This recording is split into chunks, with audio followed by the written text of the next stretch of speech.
we don't hear all that much about Yitzchak. Yeah, that's what I wanted to say. Right? We don't hear all that much about Yitzchak. Certainly the main episode, well, that we have the wells, which are hard to understand exactly what it's coming to teach us.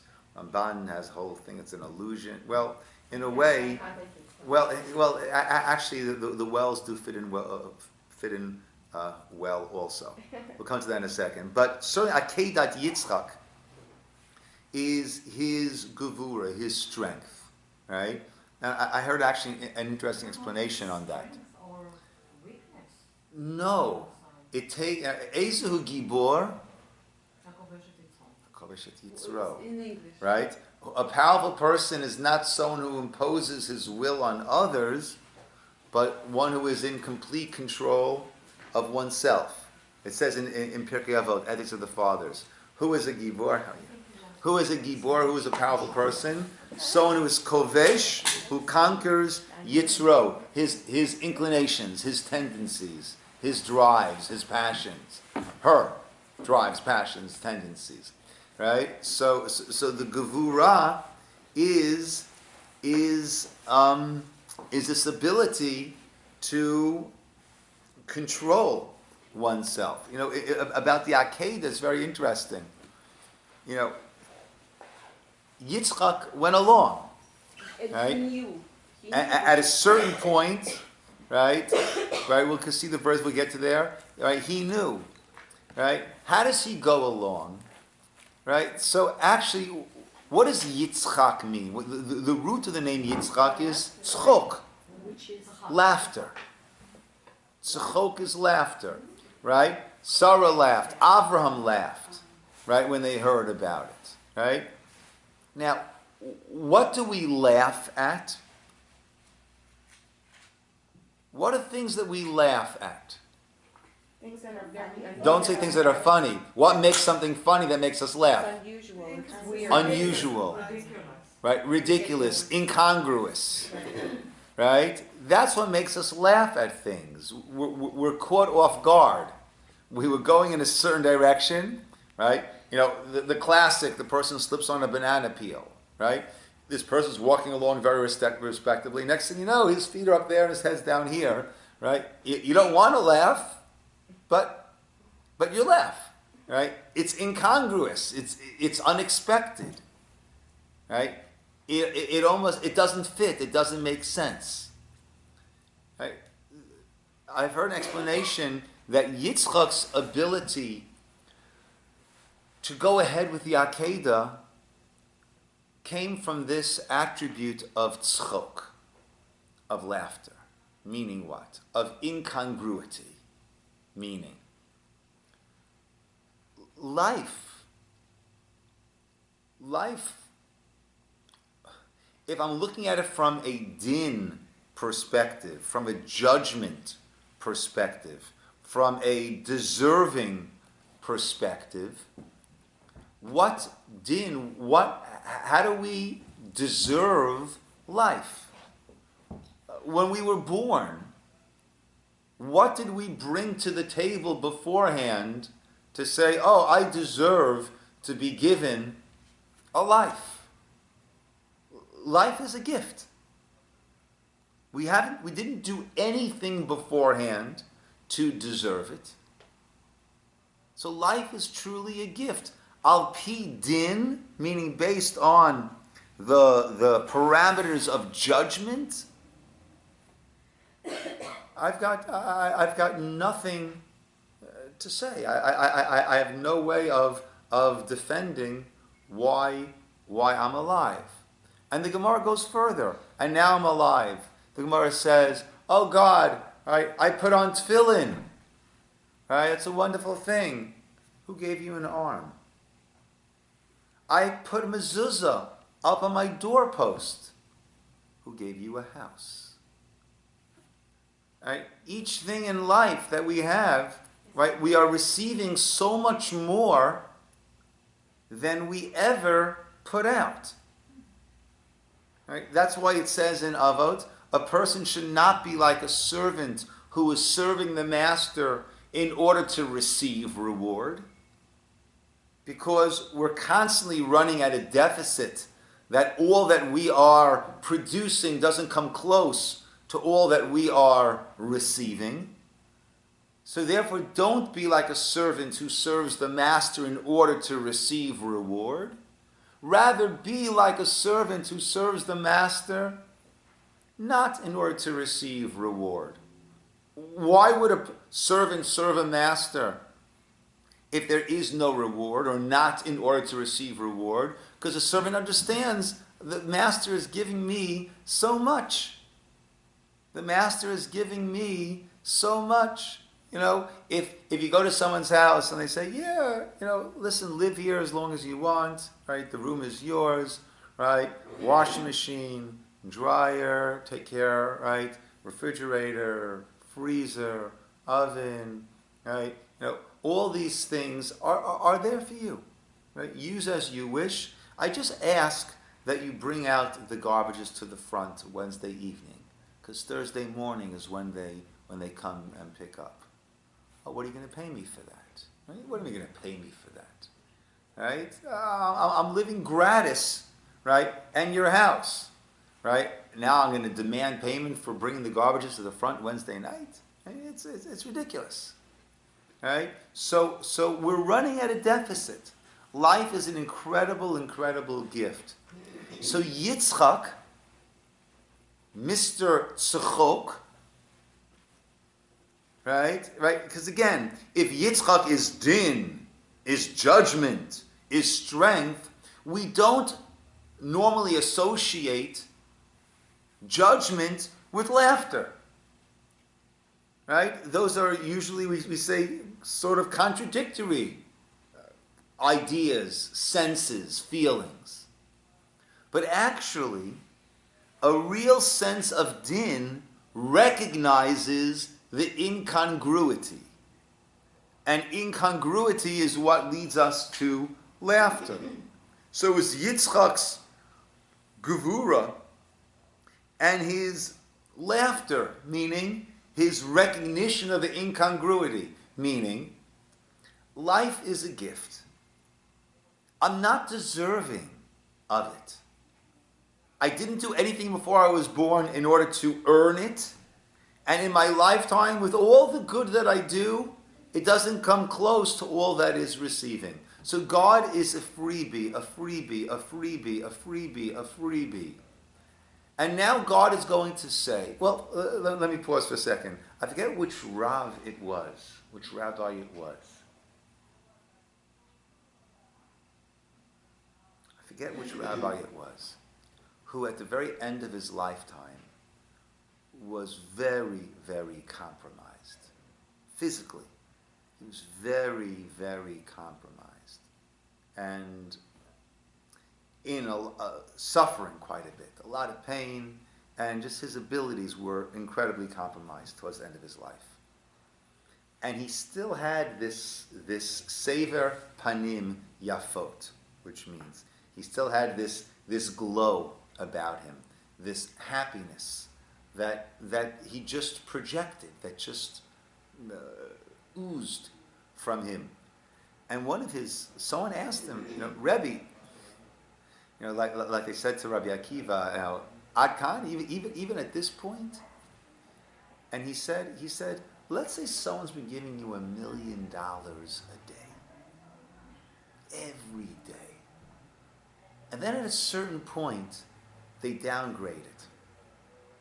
Now they're giving you $1,000. Are you going to complain? Hey, where's the $1 million you've been giving me? That's how he viewed this rabbi. I forget who it was. It was a rough. I don't think it was Rav Pam. It might have been from the Yeki world. It was a Rav Schwab, perhaps. I'm not sure. Right? But that's a perspective. What a gift! What a gift I've been given. Right? Now the gift has been somewhat minimized. Right? Seriously minimized. Clearly minimized. So now my complaint is, why aren't you giving me such a big gift? Why are you giving me a smaller gift now? So Yitzchak is on the way to the Akeida. He's on the way to his life coming to an end. He's going to be offered up on an altar by his father to God. What gives him the Gevurah? What gives him the strength? Tzchok. Laughter. The incongruity, meaning this whole life doesn't make sense. It's been a gift. Okay. When I was driving with my father as a kid, and there'd be lots of, traffic is flowing, and then we'd hit traffic, my father would say, the honeymoon is over. Right? Now, whenever I'm driving, hit traffic, the honeymoon is over. Right? So Yitzchak, there was laughter. The honeymoon is over. It's sort of like, you sneak into a stadium, and you get to watch the whole game, right? At a certain point, right, the guard says, "Hey, kid, let me see your ticket." "I don't have a ticket." "You're out of here." Okay. Right? It was a great game until this point. But Yavi made a point now. She was saying that the laughter were his parents and not really his. It's not his luck. Correct. Correct. Correct. But if that, correct? It's his parents. Correct. But if that became his name, Yeah, but it doesn't means mean that it is, was his nature. it means that is his essence, right? In Lashon HaKodesh, a name is the essence. Okay? That's how we understand it. Other languages, we view it as it is a label, right? This is not inherently a table. We could just as easily said this is a chair and this is a table, right? Had we agreed that those were the names, then we'd say, please sit down on the table and put your book on the chair right now. Right? Now it sounds ridiculous to us because we know this table is a chair, but it's not inherently. In Lashon HaKodesh, our understanding is that it is inherent what it is. The Shem, the name, is Megaleh ala Tochen. Right? A couple of beautiful, and there are many examples. There are many opposite examples that parents give a girl the name Tova and she's a Machashefe. So, Yes.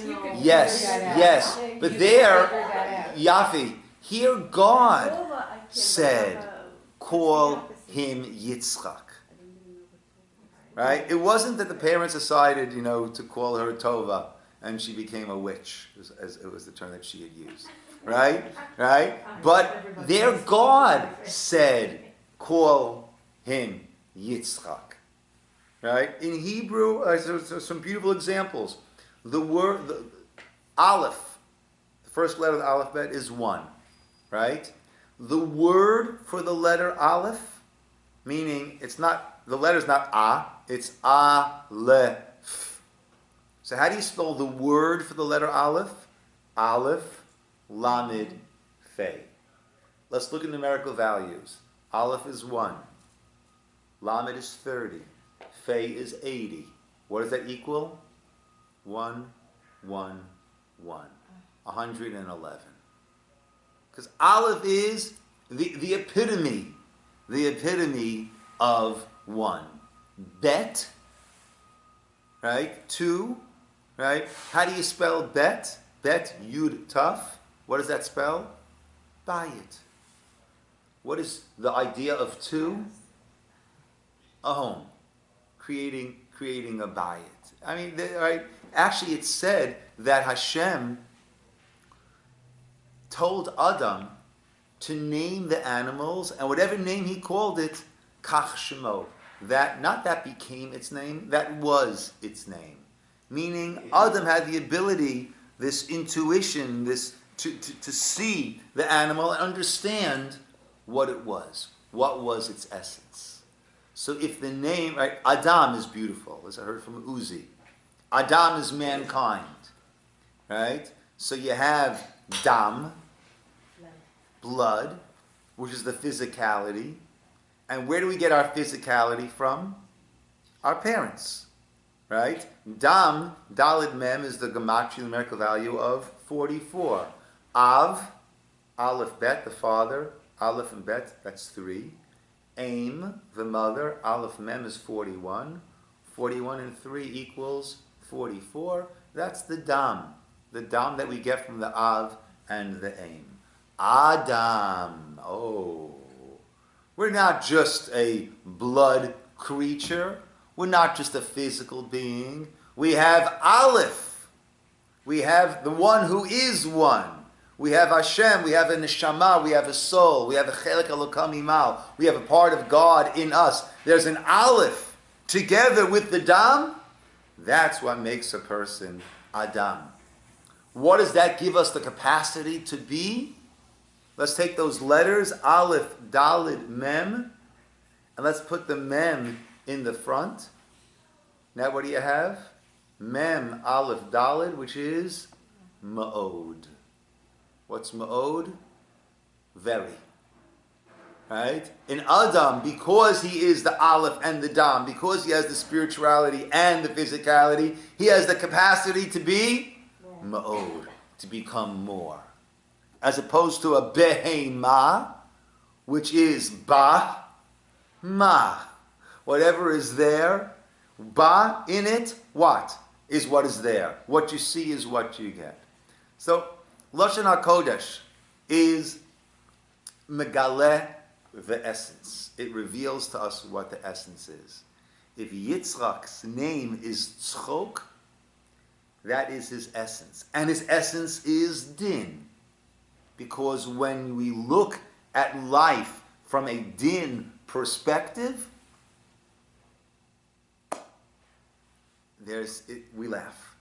There is this incongruity, this incredible incongruity. And like I said, there are those that explain that that's what enabled him to go ahead with the Akeida and to go along. Right? It's been a great party. Right? Now it's time for it to end. I didn't deserve it until now.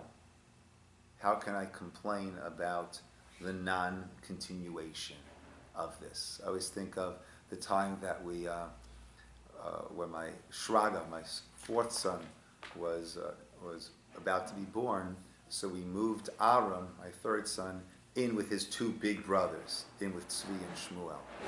And we laid him down.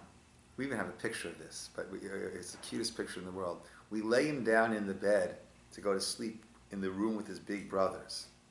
And he's literally lying in bed like this. With the cutest smile on his face, like, I can't believe I'm here. Do they know that I'm here? Is this going to last? Are they going to say, Aaron, go back to your room. What are you doing here? Aaron, you're not with the big boys. And he was like, this is incredible. This is the greatest thing in the world. Right? And that's Yitzchak. Life is incredible. It is the greatest undeserved gift in the world. At a certain point, it's going to come to an end. For everyone. Hashem is saying, Hashem told Abraham, now's the end point. Okay. It's been a great ride. It's been a great ride. Right? That is the Gevurah of Yitzchak. And what's interesting is the other episode, the other episode that we have about Yitzchak is his digging the wells, which also is very important, right, in this idea. Which wells did he dig? The wells that Avraham had dug and had gotten plugged up. So in his redigging the wells, right, what does that symbolize? Right? I don't have to, right? I am recreating that which Avram had. I don't necessarily have to go, right, beyond and all that I am. Again, that is that idea of the din. I'm recreating, redigging the wells of Avraham. Nothing Rachel. significant.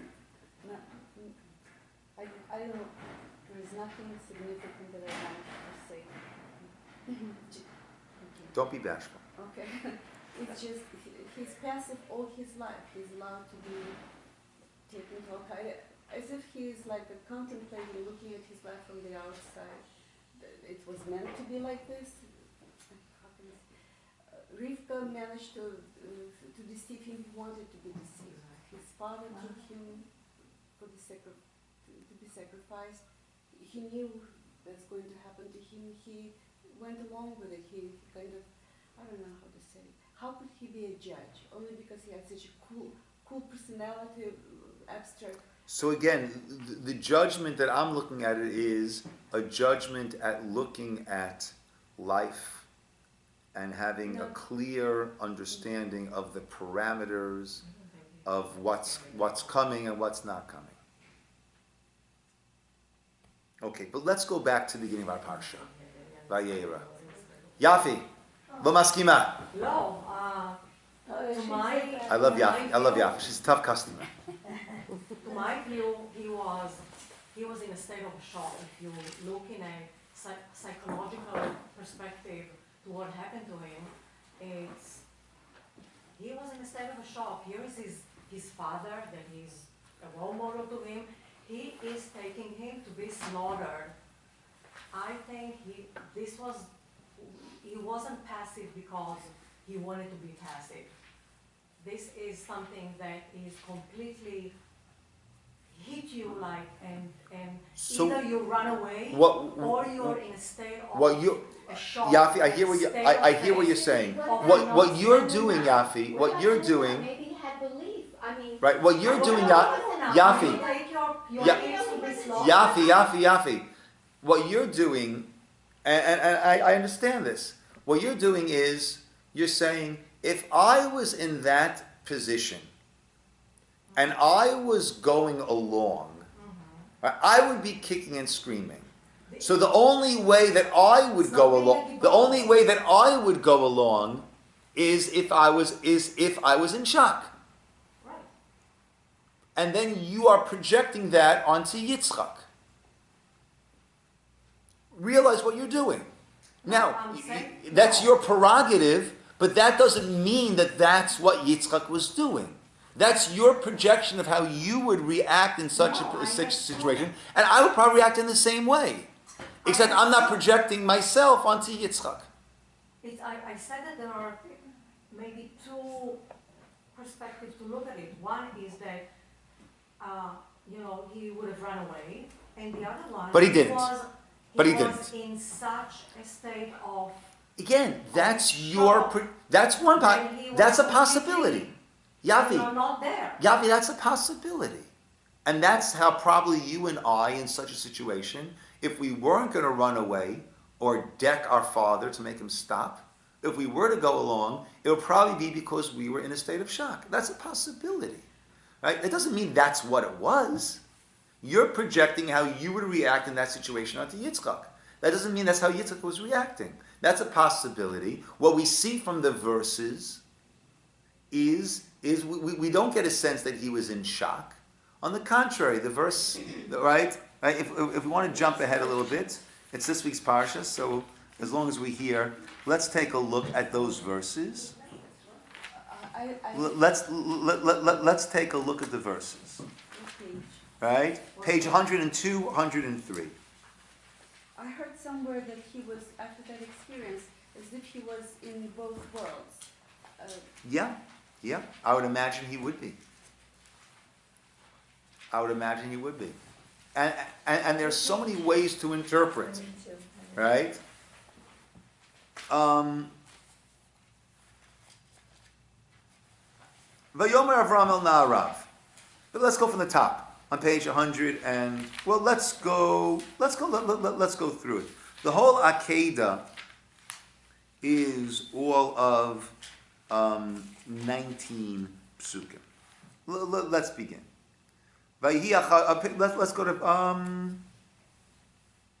page 100. Let's go. Okay, someone take first in Hebrew. Ruti, B'chavod, Perach Bet, Pasuk Aleph, Daf Meah. ויאמר אליו אברהם, ויאמר הנני. ויאמר קח נא את בנך את יחידך אשר אהבת את יצחק, ולך לך אל ארץ המוריה, ועלהו שם לעולה על אחד ההרים אשר אמר אליך. וישכם אברהם בבוקר ויחבוש את תחתית חמורו ויקח את שני נעריו איתו ואת יצחק בנו ויבקע את עצי עולה ויקם וילך אל המקום אשר אמר לו אליך. Okay, let's have that in English, please. And it happened after these things that God tested Abraham and said to him, Abram, and he replied, Here I am. Good. And Now that's he an said- important word. Hineni. Here I am. Right? Which means at your service. Right? And Eved Hashem, a son of Hashem, is at your service. And he said, please And continue. he said, Please take your son, your only one, whom you love, Isaac, and go to the land of Moriah. Bring him up there as an offering upon one of the mountains which I shall tell you. And Rashi brings the medrash over here. He said, take your son. He said, I've got more than one son. You're only one. Well, Isaac is the only one to his mother, and Yishmael is the only one to his mother. Whom you love. Right? He's right. I've been seeing where this is heading. Right? I love them both. Right? Yitzchak, Isaac. Right? And this is the idea of how we need to often gently lead someone to a point. Right? He was led into it gently, and he got there. Sarah, when she heard about it suddenly, and she died. That will be next week. So continue. So Abraham. So Abraham woke up early in the morning and he saddled his donkey. He took his two young men. His two young men with him, and Isaac his son. He split the wood for the offering and stood up and went to the place of which God had spoken with him. Okay, so he's ready to do it. He got up early in the morning, saddled his own donkey, make sure he brought along what he needed, the wood. Okay, Bayom HaShlishi, back to Hebrew. Bayom HaShlishi, someone for us in Hebrew, please. ביום השלישי וישא אברהם את עיניו וירא את המקום מרחוק ויאמר אברהם אל נעריו שבו לכם פה עם החמור ואני והנער נלכה עד כה ונשתחווה ונשוגה לכם. Okay. On the third day, verse 4 in English, someone please. Yocheved. On the third day, Abraham raised his eyes and perceived the place from afar. And Abraham said to his young men, Stay here by yourselves with the donkey, while I and the lad will go yonder. We will worship and we will return to you. Interesting. And we will return to you. Rashi says he had this nivuah, this prophecy, probably unbeknownst to him, but this that we will both return. Let's see what's going to happen. And continue in Abraham. And Abraham took the wood for the offering and placed it on Yitzchak his son. He took in his hand the fire and the knife, and the two of them went together. Okay, important words. Vayelchu shnehem yachdav. The two of them went together. Okay? Then Isaac spoke to Abraham. Then Yitzchak spoke to Abraham, his father, and said, Father. And he said, Here I am, my son. Interesting. Again, hineni. Like what Abraham said. Right? Right? Abraham again said hineni. Here I am. Right? Now, hineni mean, before I went, God, I'm with you. Whatever you want me to do. Right? And here he said, hineni bini. Here I am. I'm with you, my son, which is incredible. Because we would imagine that psychologically, what does Avram have to start to do now? He needs to start to distance himself from Yitzchak, to harden himself to Yitzchak, to disassociate himself from Yitzchak in order to be able to do this. But I am with you, my son. Okay? And he said, Here are the fire and the wood, but where is the lamb for the offering? And Abraham said, Hashem will seek out for himself the lamb for the offering, my son. Now, right, we have a comma there, right? But Avram's words were laden with ambiguity, right? In Hebrew, he said, "Ha'elokim yireh lo haseh lo la b'ni," which can mean God will seek out for himself the lamb for the offering, my son, comma, my son, or God will seek out for himself the lamb for the offering, my son. Meaning the lamb for the offering will be my son. Right? At this point, right, Yitzchak if he didn't know before, at this point Yitzchak realized this might not be ending the way he had envisioned it until now. Right? This is starting to get a little bit scary. Vayelchu shnehem yachtav. Nevertheless, and the two of them went together. Right? Now, Rashi brings from the Medrash and the Yerushalmi believe originally they went together in Pasuk Vav. Why? Rashi says Avram knew he was going to Shecht. Yitzchak did not know, and they went together. Now Yitzchak is catching wind of this, and they went belev shaveh. He went belev shaveh. That's what the Medrash says. So Yafi again, right? Your projection is what you think he was feeling. That's your projection, right? The indication that the Medrash sees from the verses is that that's not what he was feeling. He was in shock, but it was this acceptance that the party is coming to an end. Rashi said he didn't know what was going on. He was deceived. That's what Rashi said before. No, it says now. No. No. You're reading Vayelchu shnehem yachdav is in Pasuk Vav. אברהם שהיה יודע שהולך לשלוחות את בנו היה הולך ברצון. On which pasuk is he saying that? ויצחק שלא היה מרגיש בדבר. On which pasuk? Pasuk Vav. On Pasuk Vav, he's saying that. Okay, on 7, 8. Then on Pasuk Zayin, right? Yitzchak says, "Here's the fire and the wood. Where's the seh?" Avram says, Avram had that ambiguous statement. God will show us the seh for the offering, my son. And then again it says, Vayelchu shnehem yachdav. Rashi on Pasuk Chet says, they both went together, belev shaveh, with an equal heart. Right? You're reading the Rashi before Pasuk Vav. So that's the Rashi, the Pshat, and the Rashi, the Midrash. No. Rashi said before Avram said that to him, he said he didn't know. Once Avram said this to him, now if he doesn't know, he realizes that there's certainly a possibility, and Rashi says belev shaveh, right? So we could, there is Kierkegaard has his whole writing on this, right? On fear and trembling and the way that Isaac must have, right? That's we can project many things onto Isaac, and we could also understand what Avraham was going through, right? At this point, what Avraham is doing is sacrificing everything he has. After this, there's nothing left. He wasn't a Navi. There's Yitzchak. Right? If you said that he has a nevuah, and he knew that both of them will come back. No, so that nevuah we say that's what came out of his mouth that's what came out of his mouth without him fully knowing it. He was going ahead to do this.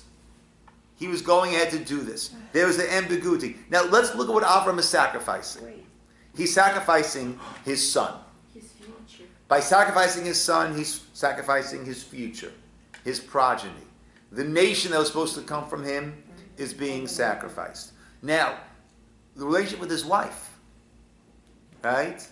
Like I say, when Ralph comes home, Alice is not going to be too happy over here, right? Any other old honeymooner fans over here, right? When Ralph comes home, Alice is not going to be happy, okay? He's sacrificing his relationship with his wife. Now, he's sacrificing all of his students, his disciples, the hordes that he had gathered from his teachings that God is a loving God and God doesn't want human sacrifice, right? He's sacrificing that. He's a hypocrite. He's sacrificing his relationship with God. Because, God, you tell me to do this, I'm going to do this, but I don't know how to relate to you after this. Right? I have no understanding of who you are. This is your approach again. Okay. Okay. You're saying to me that I Yes. Yes. Yes. But the Rambam does not agree with you. He thinks that Let me hear. that this was against him, just like Yiftach and just like Abraham. He doesn't think that this Abraham stood the test. I mean, Who says that? Who says that? The Rambam, they are saying that. The Rambam? Yes. Ramban or Rambam? With a mem. Rambam. The thing is that I like in Judaism that it's really not a one way. I like it that you brought about Yitzchak, because the way I see Yitzchak is always at the receiving end. They gave him his name, they were laughing. Like you mentioned, his life, his wife lied and cheated him, his son cheated him. Even when he dug wells, he dug the wells that his father already done. He's not a doer, original, anything. He's always at the receiving. Rivka, she Yafa, you're locked in, and you're not willing to move. And she fell off the camel when she saw him. Right. How much she didn't like Okay. him. She loved him. I'm maintaining Gevurah Well, is self-control, self-containment, right? But you're right. I am putting this into Avram. But what you're saying that Avram failed the test. I'd like to see where the Rambam says that. Okay, no, he didn't say the fact. He just said God gave him a test, and the test was like in Sdom, in the same Parsha, he's arguing with God. Here is a I'd like to see where God. I'd like to see where that is. Okay, I haven't come across that. I didn't read it myself. I was listening. Okay, now let's go further. Wait a minute. Right? I still Yes. have to say something. Yes, Cheryl. I'm Rashi sorry. over here on 7:8 under the line Yes. says, very last sentence, then Isaac understood, Rashi, the much younger Isaac could have resisted and fled easily, but he walked on together with Abraham. Yeah, look, that's clear. Yitzchak is 37 years old, It's not Rashi. right? His dad is I'm reading Rashi. 100. Okay? So it's hard to imagine a 37-year-old being manhandled, right? So Yafi's take on that is he was in shock, right? Oh, he's a follower. Or, No. right? The Medrash understanding is they went together was that he was willing to go ahead. He accepted it. He accepted the situation. No. Number 9 says he asked to be tied. That's the Medrash. They're all Medrash.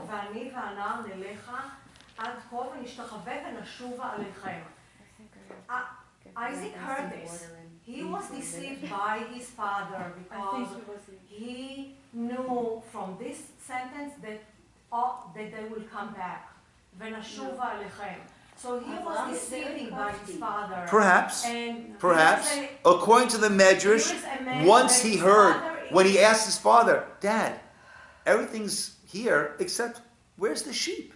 So he says to him, God will bring them. Okay, and then the next pasuk, The Olam. So it's next pasuk, right? They came to the place. Pasuk Tet.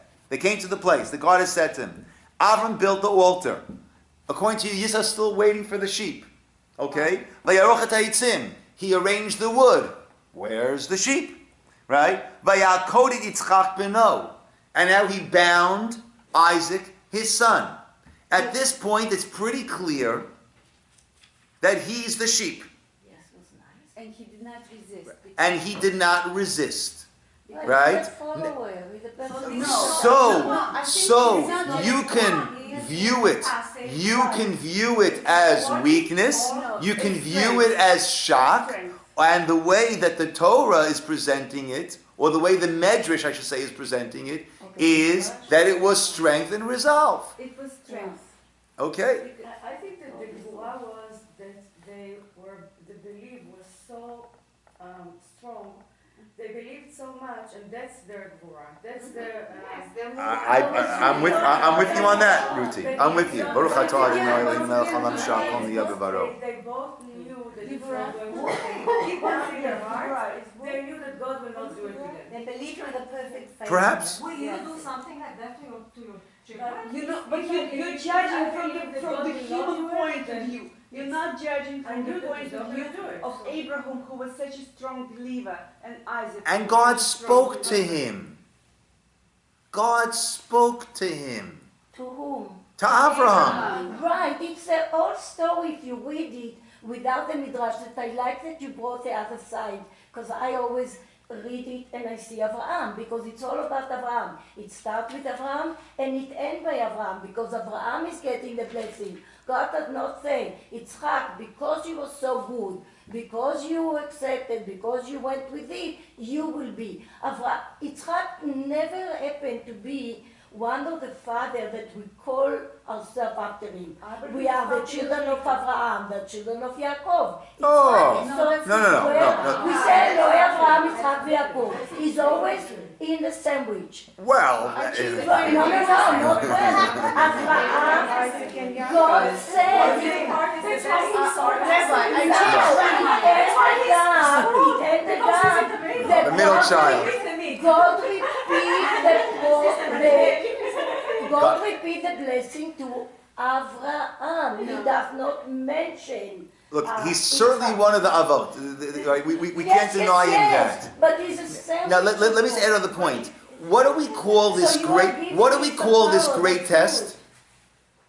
Akedat, Yitzchak. That's all what he's known. Right? for. The one Akedat, Yitzchak. The binding of Yitzchak. Right? Which fits in with what the medrash that we saw before, that he allowed himself to be bound. And that was the great challenge of him allowing himself to be bound.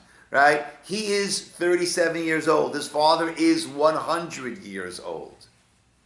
Right? At a certain point, that we learn out, because right after this, right, Sarah hears about it and dies. Okay. At what age? 127. Okay. How old was she when Yitzchak was born? 90. 90. That's how we get to 37 years old. Because I changed yes, my mind. He's not weak. He's not passive. He's just tzaddik. I'm happy to hear that. I'm not about Yaakov, but I'm happy to hear that. Tzaddik beyond Yeah. human understanding. No, really, I mean, Now, Can we go on? Vayishlach Avram et Yado. I see. Avraham. Right? So Vayakol Yitzchak beno, he bound up Yitzchak his son. Vayasem et he placed him on the altar, Mimala Yitzim, up on top of the wood. Vayishlach Avram et Yado, and he sent forth his hand, Vayikach et machal, he took the knife. Lishchot et beno, in order to slaughter his son. Vayikra elav malach Hashem Hashemayim Yom Avraham. He said, Avraham. What does Avraham answer the third time? Hineni. Says Hineni to Hashem in the beginning, Hineni to Hashem in the end, Hineni to Yitzchak in the middle. Al tishlach et chalanar. Don't send forth your hand to the lad. Va'al taslomo. Don't do a thing to him. Ki ataya dati. Now I know. Ki yirei Yeah, it's Elokim ata. I knew always that you were Ohev Hashem. I knew always that you loved Hashem. But now I see that you are in awe of Hashem.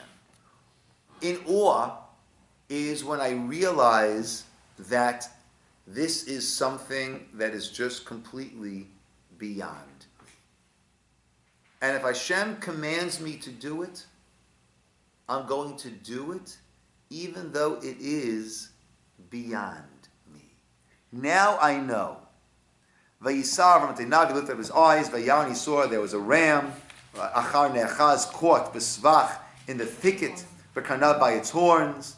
He took the aisle and he brought it up in place of his son.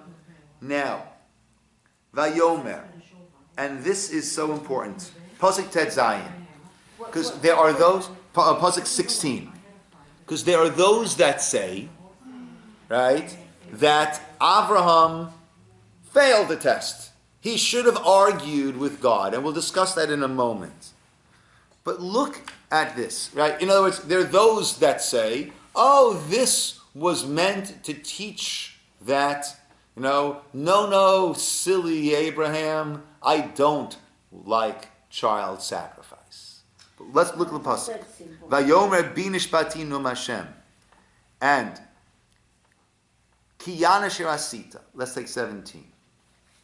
By myself I swear, the word of Hashem. Yana asher asita davar hazeh, because you have done this thing. V'lo chasachta et bincha et yichidecha. And you did not withhold your son, your only son. Ki varech avarechecha. I will surely bless you. V'harba arbe et zaracha. I will increase your offspring. Ki chochvei hashamayim, like the stars of the heaven, like the chol asher osfat hayam. Vayirash zaracha et sha'ar oivav.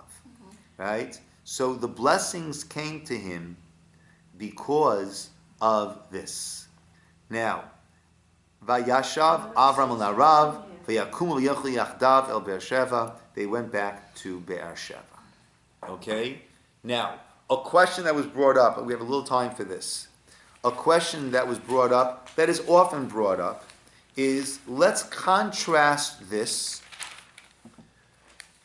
to an earlier episode of our Parsha. Let's go to page 82. Pasuk Chaf, verse 20. Can I say something? Yes, please. This was the ultimate test